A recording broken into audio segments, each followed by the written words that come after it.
오늘은 눈 건강에 대해서 이야기할 거예요. 좀 아까도 질문이 있었는데, 눈 건강 부분에 대해서 말씀을 드리면 일단 눈의 구조를 알아야 되는데요. 눈의 구조는 이렇게 생겼어요. 이렇게 보이시죠? 보이시는데, 이게 수정체가 여기 앞에 있는 거예요. 우리가 보통 이제 밖에서 보여지는 거는 눈 앞쪽에서 보이면 이 부분이 보여지거든요. 동공이라든가 각막, 여기 홍채, 여기 보여져요. 그래서 홍채의 색깔에 따라서 눈의 색깔이 구분이 되어지고, 동공의 크기에 따라서 또 안에가 더 검으냐 이런 게 보여지고요. 그리고 홍채의 사이즈에 따라서 이게 검은 태가 크게 보이냐 작게 보이냐 이런 문제가 있고요. 그리고 이제 뒤쪽에서 이게 황반이라는 게 있어요. 황반이 뭐냐면 빛이 우리가 이렇게 들어와요. 이렇게 해서 여기에 모여져서 이거를 가지고 시신경에서 이제 판단을 하는 거거든요. 빛이 들어올 때는 빛과 색이 들어와요.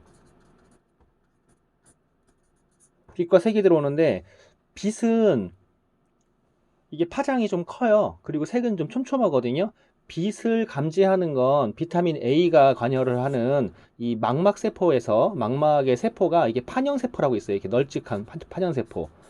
널찍한 판형세포가 빛을 감지를 해요. 그 다음에 이 색을 감지하는 거는 원뿔세포라고 그래서 여기에 이제 집중되어 있거든요. 주로 집중되어 있는데 이렇게 생겼어요. 이렇게 생긴 원뿔 세포가 여기에 집중적으로 이제 되어 있고 이 원뿔 세포에 관여하는 영양소는 루테인이라고 해요. 자, 다시 한번 정리를 하면 빛을 감지하는 건 비타민 A, 카로틴, 그 다음에 원뿔 세포에 관여하는 건 루테인.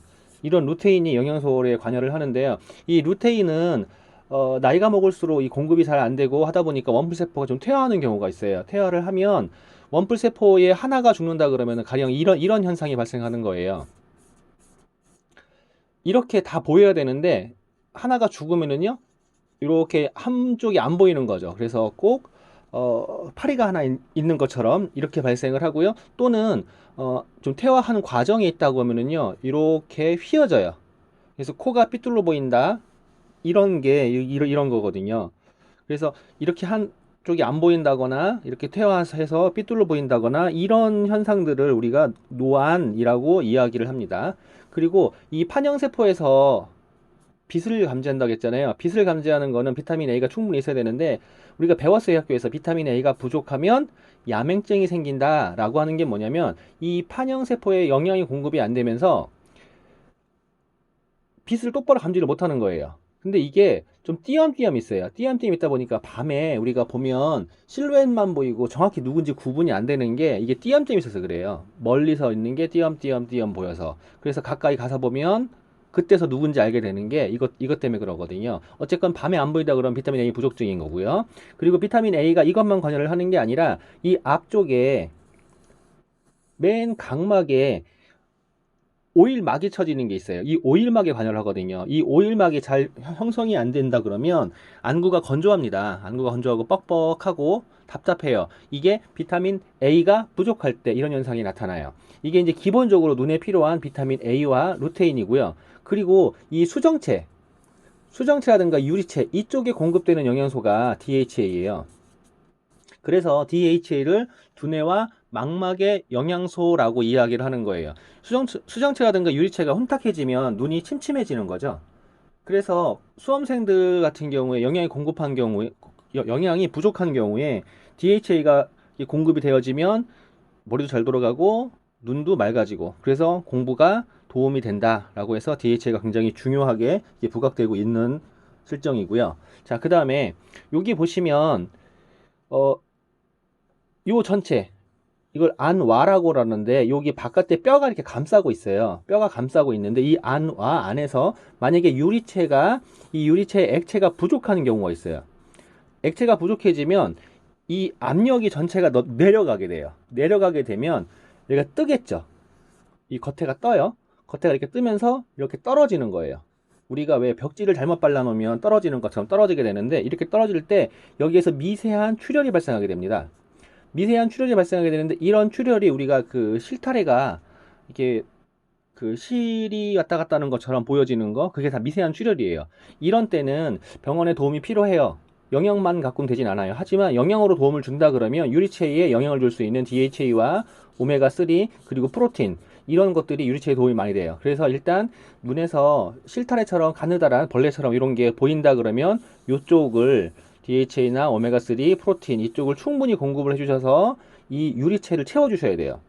계속 제가 가르쳐 드린 대로 프로틴은 우리 몸의 최대 구성물질이라서 이게 부족하면 뼈도 안 만들어지고 피도 안 만들어지고 살도 안 만들어지고 근육도 안 만들어지지만 여기에까지 관여를 합니다. 프로틴. 그래서 제가 항상 강조하는 게 프로틴 이야기하는 거고요. 그리고 우리가 이제 시력이 안 좋아진다라고 하면 이 수술을 하는 경우가 있어요. 라식이라든가 라섹, 또 백내장이라든가 녹내장 이런 수술을 하는 경우가 있어요. 이런 수술을 하는 경우가 있는데 이 경우에는 병원의 도움을 받는 게 반드시 필요합니다. 하지만 제가 맨날 말씀드린 대로 병원은 수술을 하는 거예요. 병을 진단하고 수술하는 거고요. 그 수술한 몸을 회복하는 건 내가 하는 거거든요. 내가 하는 건 내가 먹은 영양소로 하는 거예요. 그럼 내가 먹은 영양소가 어떤 영향을 주느냐 이게 굉장히 중요한데 말씀드린 대로 외부에서의 이 막을 형성하는 데 도움이 되는 건 지용성 비타민인 비타민 A가 굉장히 도움이 되고요. 안에서의 압력을 조절하는 건 DHA라든가 오메가3 프로틴이 굉장히 도움이 많이 되죠. 그리고 루테인은요. 노안에 도움이 돼요. 그러다 보니까 제가 이야기하는 게 그거예요. 삼총사, 눈에 필요한 삼총사, DHA, 비타민 A, 루테인. 이게 눈에 필요한 영양소 중에 삼총사다라고 말씀을 드리는 거고요. 물론 이제 라섹이나 라식 같은 경우에는 여기에 동공에 들어가서 여기에 있는 요거를 이렇게 좀 수정체를 들어서 깎아내는 이런 수술이에요. 그러니까 각막 이쪽 홍채 쪽을 이렇게 드러내서 깎아내기 때문에 많은 충격이 있고 또 안구건조도 발생할 수 있고 그리고 통증도 수반을 해요. 물론 라식보다 라섹이 통증이 더 많고 그리고 라섹보다 라식이 안구건조라든가 이런 증상을 호소하시는 분들이 많은데 저는 그런 때마다 DHA라든가 비타민 A를 꼭 이렇게 추천을 드려요. 그러면은 굉장히 편안해 하시거든요. 굉장히 편안해 하시고 그거 말고 이제 갖고 있는 눈에서의 생길 수 있는 게 여기 바깥에 백내장이라고 그러죠. 노인분들이 많이 끼는 이게 산소라든가 빛이라든가 이런 걸 때문에 산화하는 거예요. 산화해서 낀 거거든요. 이거는 수술해서 반드시 걷어내셔야지 이게 영양만 가지고 이걸 된다라고 그러면 이거 사기죠. 걷어내셔야 돼요. 걷어내셔야 되는데 걷어내도 또 생깁니다. 그래서 이런 거를 예방하기 위해서 또 걷어냈을 때 수술 후에 그 뒤에 재발을 막기 위해서 필요하신 게 똑같아요. 영양이 비타민 A, DHA 그리고 선글라스라든가 이런 걸 껴서 직접적인 햇빛을 보는 걸 좀 차단하시는 게 필요하고요. 그 다음에 이거 말고 이제 그 안구건조 말고 또 하나 있는 게 뭐냐면 빨개지는 게 있어요. 빨개지는 게 있는데 이건 압력이 너무 세서 그러거든요. 보통 우리가 혈압이 오른다 그러면은 머리만 생각하시는데 눈도 혈압이 많이 생겨요. 그러다 보면 시력을 잃을 수도 있어요. 백내장은 시력을 잃지까지는 않는데 눈에 압력이 가해지면 시력을 잃을 수도 있어요. 그래서 만약에 눈이 갑자기 아프고 땡땡한 느낌이고 이렇게 빨개진다 라고 하면 빨리 병원에 가시는 게 맞고요. 그거 말고는 뭐 알러지 증상 이제 결막염 증상이라든가 이런 게 있는데 결막염 증상 같은 경우에는 알러지에 관련된 거기 때문에 알러지 관련된 제품을 추천드리면 도움이 되겠습니다.